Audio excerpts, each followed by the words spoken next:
नमस्कार, news capital express में आपका स्वागत है। मैं हूं आपके साथ दीप्ति। आइए शुरुआत करते हैं ज़्यादातरीन खबरों के साथ। राष्ट्रीय राजपूत करणी सेना भोपाल ने मध्य प्रदेश सरकार के मंत्री बिसाहू लाल के घर का घेराव कर पुतला फूंका, क्योंकि मंत्री द्वारा राजपूत समाज व स्वर्ण समाज की महिलाओं विरुद्ध गलत बयानबाजी की गई।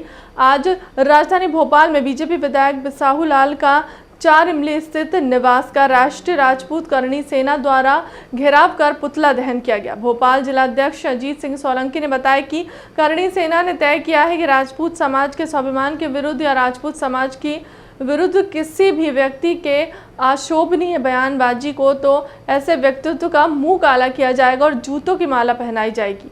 हाँ जी, मैं किरण सिंह राठौड़, श्री राजपूत करणी सेना से जिला अध्यक्ष, प्रदेश प्रवक्ता, श्री क्षत्रिय अखाड़ा से मैं कार्यवाहक राष्ट्रीय अध्यक्ष, क्षत्रिय महासभा से मैं राष्ट्रीय प्रवक्ता। जी, आपने ध्यान दिया होगा कि हमारे बड़बोले मंत्री महाराज श्री यही लगाएंगे जिनको ठाकुर ठकार कहने में शर्म नहीं आती है, जो कि हमें जातिवाद पे बांटने का अपना पब्लिसिटी स्टंट दोहरा रहे हैं।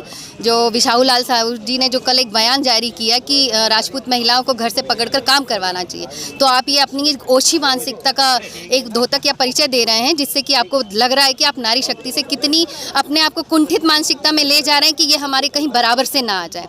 काम करना या आर्थिक सहायता करना ये कोई गलत बात नहीं है अपने परिवार को चलाने के लिए, लेकिन शायद आप इस चीज़ को सोचकर कि अगर मैं ऐसा कुछ बोलूँगा तो चुनाव आने वाले हैं, मेरा नाम ओपन होगा और बहुत ज़्यादा मुझे पब्लिसिटी हो जाएगी, तो ये आपने बहुत गंदी और बहुत घटिया सोच के बारे में बताया कि मैं इतना सड़ियल सा एक नाम लूँगा महिला जाति पे और अपना पब्लिसिटी कर लूँगा, तो ये बहुत गलत बात है। शायद आप अपनी रोटी जो खा रहे हैं अनूपपुर में अपनी होटल की, वो भी एक मंदाकिनी नाम पर आपने रखी हुई, जो कि एक स्त्री का नाम रख रखा है। दूसरी चीज़, आपकी जैसे ये बड़बोले मंत्री जो शिवराज जी ने रख रखे, ये बहुत गलत बात है। शिवराज जी से निवेदन है कि कृपया जो आए दिन अपनी पब्लिसिटी करने के लिए एक राजपूत क्षत्रिय क्षत्राणी का उपयोग कर रहे हैं, उनके मुंह पर ताला मारे और उन्हें अपने मंत्रिमंडल से उनका बहिष्कार करें।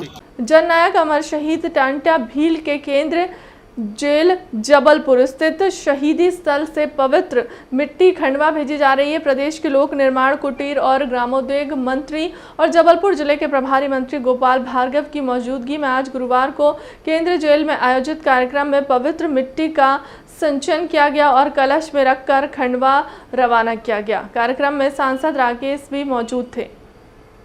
कार्यक्रम को प्रभारी मंत्री गोपाल भार्गव और सांसद राकेश सिंह ने संबोधित भी किया। आज न सिर्फ जबलपुर के लिए बल्कि संपूर्ण महाकौशल और मध्य प्रदेश के लिए बहुत विशेष दिन है। देश के यशस्वी प्रधानमंत्री माननीय मोदी जी के आह्वान पर पूरा देश आज़ादी का अमृत महोत्सव मना रहा है।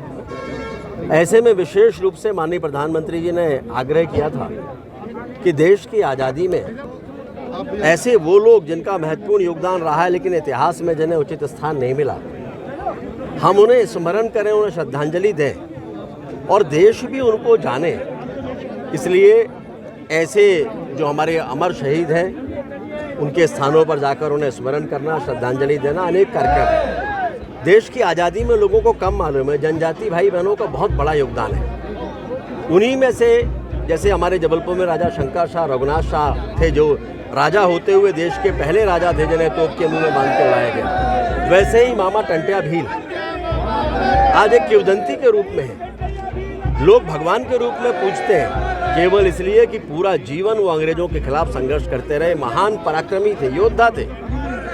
एक साथ 24 स्थानों पर उन्होंने अंग्रेजों के खिलाफ मोर्चा खोला था और जो धन उनको मिला था वो गरीबों में बांटा था। तो न केवल वो आज़ादी की लड़ाई लड़ते थे बल्कि उन बेसहारा लोगों को सहारा देते थे जिन पर अंग्रेज अत्याचार किया करते थे। हमारे लिए गौरव की बात यह है कि ऐसे महान अमर शहीद मामा टंट्या भील को उनके समय, उनके मृत्यु के पहले जबलपुर की सेंट्रल जेल में लाया गया था और यहीं पर उन्हें फांसी की सज़ा भी दी गई, यहीं उन्हें फांसी भी हुई। तो ये तय किया मध्य प्रदेश सरकार ने माननीय शिवराज जी के नेतृत्व में कि उस स्थान की पवित्र मिट्टी हम सब लेकर सरकार को सौंपें और इस मिट्टी को उनके जन्म स्थान पर लेकर वहाँ जो उनकी स्मृति में मूर्तियाँ बनेंगी वो या जो अन्य निर्माण कार्य होंगे उसमें इसको शामिल किया जाए। आने वाली पीढ़ियाँ उनके साथ साथ जबलपुर की इस पवित्र मिट्टी को भी पहचाने, इसके पीछे का भाव है। सज्जन सिंह वर्मा पूर्व मंत्री विधायक ने कहा कि आरएसएस प्रमुख मोहन भागवत ने अखंड भारत को लेकर मन की पीड़ा जाहिर की है। कहा है कि विशाल अखंड भारत के विभाजन से मन दुख हुआ है, अब अखंड भारत की स्थापना करना चाहते हैं। आज मोहन भागवत जी आरएसएस के प्रमुख, उनका बयान मैं सुन रहा था। उनके मन की पीड़ा, उनका दिल का दर्द कि भारत अखंड रहना चाहिए। 1947 में भारत को विखंडित कर दिया गया, 2 टुकड़ों में बांट दिया गया। अब भारत का विखंडन नहीं हो, भारत फिर से अखंड बने, इसके लिए उन्होंने संदेश दिया है। कई वर्षों बाद ये पीड़ा उनके मन में उजागर हुई है, लेकिन मोहन भागवत जी ने ये बात बताई नहीं। बता दो दिया कि 1947 में भारत का विखंडन हो गया, अखंड नहीं रहा, अब अखंड बनाना है। तो अखंड बनाने का क्या रास्ता है, उसके बारे में खुलासा करें तो देशवासी भी जाने कि हाँ, दर्द जो मन का है भागवत जी का वो सही है। एक बात और बता दूं मोहन भागवत जी, हम जैसे, आप जैसे और वो जो कुलसित भावना रखते हैं देश के प्रति, लाखों की संख्या में भी पैदा हो जाएं तो इस अखंड भारत को कभी विखंडन की ओर नहीं ले जा सकता। संविधान दिवस कार्यक्रम में बोले पीसीसी चीफ कमलनाथ, बाबा साहब अम्बेडकर ने संविधान देश के लिए नहीं विश्व के लिए बनाया था। विश्व के कई देशों ने संविधान की निकल में अफ्रीका गया, वहां राष्ट्रपति से मिला जहां बाबा साहब की फोटो लगी थी। आज संविधान सबसे ज्यादा खतरे में है। भारतीय जनता पार्टी के नेताओं का आत्मा की आवाज़ निकलती है कि आरक्षण खत्म करो। नई पीढ़ी को समझाने की जिम्मेदारी अपनी है। नई पीढ़ी को छुआछूत नहीं पता, दिल समान समाज को जोड़ने की हमारी संस्कृति है। आज सोशल मीडिया का ज़माना है, लेकिन सामाजिक मूल्य का ज्ञान सोशल मीडिया पर नहीं, समाज से मिलता है। सामाजिक ज्ञान, हमारे सामाजिक मूल्यों का ज्ञान, ये क्या गूगल देगी, ये क्या व्हाट्सएप देगी? ये हमें ध्यान में रखना है कि बदलते हुए समय में हम कैसे बदले। हमें खुद ये परिवर्तित समय को पहचानना है। नई पीढ़ी इन मूल्यों से जुड़ी रहे, जो हमारे मूल्य रहे। नई पीढ़ी को समझ आए कि हमारे संविधान का क्या अर्थ है, संविधान का क्या लक्ष्य है। संविधान तो मोटा है, बड़े सारे उसमें आर्टिकल्स हैं, पर उसका लक्ष्य क्या था, उसके पीछे सोच क्या थी, उसके बाबा साहब अम्बेडकर का क्या दृष्टिकोण था, बाबा साहब अम्बेडकर का क्या नजरिया था। उन्होंने अपना ये संविधान, बाबा साहब अम्बेडकर ने अपनी कलम या अपने दिमाग से नहीं बनाया, उन्होंने अपने हृदय से बनाया।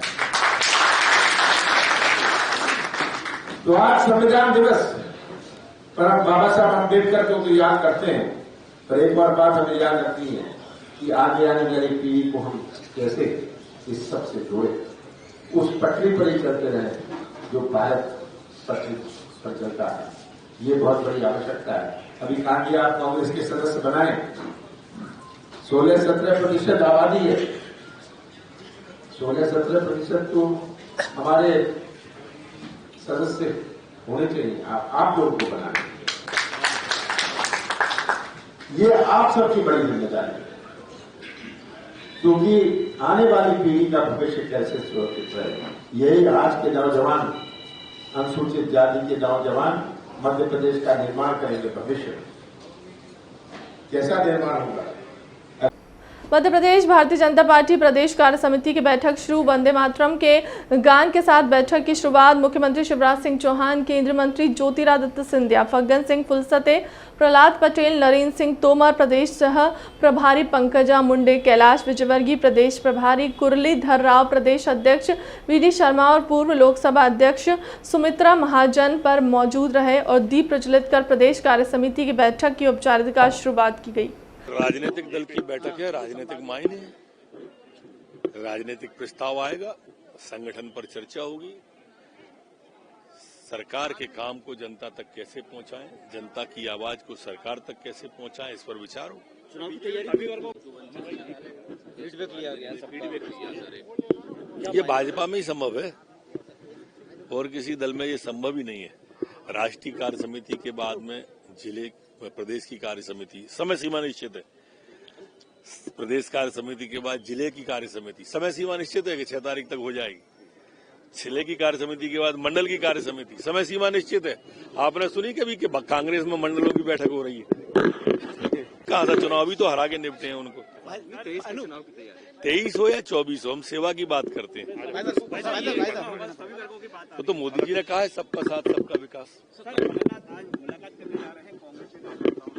मुलाकात ही कर सकते हैं, कार्यक्रम नहीं कर सकते, कार्यक्रम नहीं कर पाएंगे। आज संविधान दिवस भी है और आज ही आम आदमी पार्टी का स्थापना दिवस भी है। इसी के साथ आम आदमी पार्टी ने प्रदेश में 10 लाख नए सदस्य बनाने का लक्ष्य रखा है, जो 26 नवंबर से 25 दिसंबर तक अभियान चलेगा। लोगों में काफी उत्साह है और यह उत्साह पार्टी को आगे ले जाने और संविधान को बचाने के लिए अच्छा है। आज देश का संविधान दिवस भी है, आम आदमी पार्टी का स्थापना दिवस भी है। आज के दिन आम आदमी पार्टी अपने सभी जिला मुख्यालयों में प्रदेश स्तरीय सदस्यता अभियान आरंभ कर रही है। हमने प्रदेश के स्तर पर 10 लाख नए सदस्य बनाने का लक्ष्य रखा है, जो ये पहले चरण का 26 नवंबर से 25 दिसंबर तक हमारा अभियान चलेगा। आप देख रहे हैं कि प्रदेश कार्यालय भोपाल के नीचे जो हमारा सदस्यता अभियान चल रहा है, उसमें लगातार लोग आ रहे हैं, सदस्यता ले रहे हैं। लोगों में काफ़ी उत्साह है और ये उत्साह न केवल हमारा सदस्यता अभियान चलाने या बढ़ाने के लिए भी है, बल्कि इस देश के अंदर जो संविधान को बचाने, लोकतंत्र को बचाने और उसको मजबूती प्रदान करने का संघर्ष है, उसके लिए भी ये भीड़ और उत्साह है। आज आम आदमी पार्टी में जनता का विश्वास, लोगों का विश्वास लगातार बढ़ रहा है। लोगों को अरविंद केजरीवाल जी और उनकी पूरी टीम से देश के अंदर उम्मीद है कि ये लोग कुछ अच्छा काम करके दिखाएंगे। जो हमने दिल्ली में काम किए हैं, शिक्षा का, स्वास्थ्य का, बिजली, पानी, किसानों को प्रति एकड़ 20,000 रुपये मुआवजा देने का काम, इन सब कामों को देश भर की जनता अपने अलग अलग क्षेत्रों में देखना चाह रही है, मध्य प्रदेश में भी देखना चाह रही है। तो आज जो हमारा पार्टी का स्थापना दिवस है, आज से हमारा सदस्यता अभियान भी चलेगा। हमारी संविधान सम्मान यात्रा भी निकलेगी अभी थोड़ी देर से, तो आप सब पत्रकार साथी उसमें आमंत्रित भी हैं। सबका सहयोग मिल रहा है और पार्टी निरंतर बढ़ रही है। ये सदस्यता अभियान तेजी से चलेगा। भोपाल के अंदर भी हम अगले 1 महीने में नए 1.5 लाख सदस्य जोड़ेंगे। सर, बढ़ती महंगाई, जो वर्तमान महंगाई है, उसको देखा तो आज महिलाएं ज़्यादा सदस्यता अभियान में सम्मिलित हो रही। क्या महंगाई से वास्तव महिलाएं त्रस्त हैं? महिलाएं त्रस्त हैं। महिलाओं को तो आप समझ रहे हैं कि गैस सिलेंडर जो बांटे गए थे, आज वो चूल्हों में तब्दील हो चुके हैं, उनके ऐसे रेट बढ़े। क्योंकि महंगाई, घर चलाने का काम महिलाओं का है। वो ज़्यादातर मैनेज करती हैं कि घर में आटा है, चावल है, दाल है कि नहीं है, सरसों का तेल क्या दाम बिक रहा है। तो आप देख रहे हैं कि चारों तरफ महंगाई बढ़ती जा रही है, मोदी जी के राज में और शिवराज जी के राज में। तो ऐसे में जो माताएं बहनें हैं वो इनसे त्रस्त है, वो ज़्यादा संख्या में जुड़ रही हैं। हमारे लिए, पार्टी के लिए भी अच्छा है, क्योंकि आधी आबादी अगर आगे निकल कर आ रही है राजनीति में, सामाजिक कार्यों में, तो हम उनका स्वागत करते हैं। सभी माताएं बहनों का आम आदमी पार्टी परिवार में स्वागत है। इसके साथ साथ युवा वर्ग, बुजुर्ग, सब लोग इस पार्टी से जुड़ रहे हैं।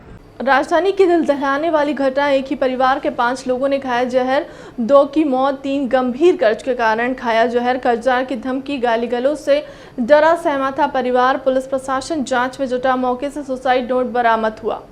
बीजेपी प्रदेश कार्य समिति की बैठक में सबसे पहले भारत के संविधान की शपथ दिलाई गई। उद्बोधन के दौरान वी.डी. शर्मा ने संविधान की शपथ दिलाई। धर्मनिरपेक्षता, राष्ट्र की एकता, अखंडता की शपथ, भारत के संविधान का अक्षरशः पालन करने की शपथ। हम संविधान को और बाबा भीमराव अंबेडकर को याद करते हुए इस समिति की बैठक की शुरुआत करते हैं, वी.डी. शर्मा ने कहा।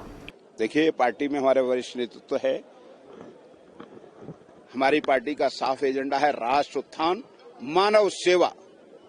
उसके लिए हमेशा हम लोग काम करते हैं। कोरोना काल में भी आपने देखा होगा, जब हर समय, और राष्ट्र का उत्थान प्रथम एजेंडा है और उसके लिए हम काम कर रहे हैं। और उनके लिए क्या क्या कार्य योजनाएं होनी चाहिए, क्या क्या पार्टी के एजेंडा कार्य समिति में बैठ करके सर्वसम्मति से तैयार होता है, उस पर काम करने का आगे का तय होता है, करते हैं। देश के चुनाव भी एक नया प्रस्ताव आ रहा है और किस तरह से क्या देखा जाता है इसको? देखिए, हर वर्ग का हमारी सामाजिक समरसता बनी रहे, इसके लिए हर वर्ग का जिन्होंने इस राष्ट्र के उत्थान में प्रगति के लिए काम किया है उनको सम्मान मिलना चाहिए। ये अधिकार सबका है। अभी तो 23 में समय है ना, अभी तो प्रदेश का विकास, राष्ट्र का विकास, मानव सेवा, सरकारी योजनाओं का क्रियान्वयन, जनजाति वर्ग के घर कैसे राशन से घर गरीब के 80 साल की वृद्धा के यहाँ पहुंचे, लोगों को किस तरीके से इलाज में सरकार की योजनाओं का क्रियान्वयन हो, ये एजेंडा है अभी तो। फिलहाल के अब तक की खबरों में इतना ही। देश दुनिया की तमाम बड़ी खबरों के लिए बने रहे हमारे चैनल के साथ। नमस्कार।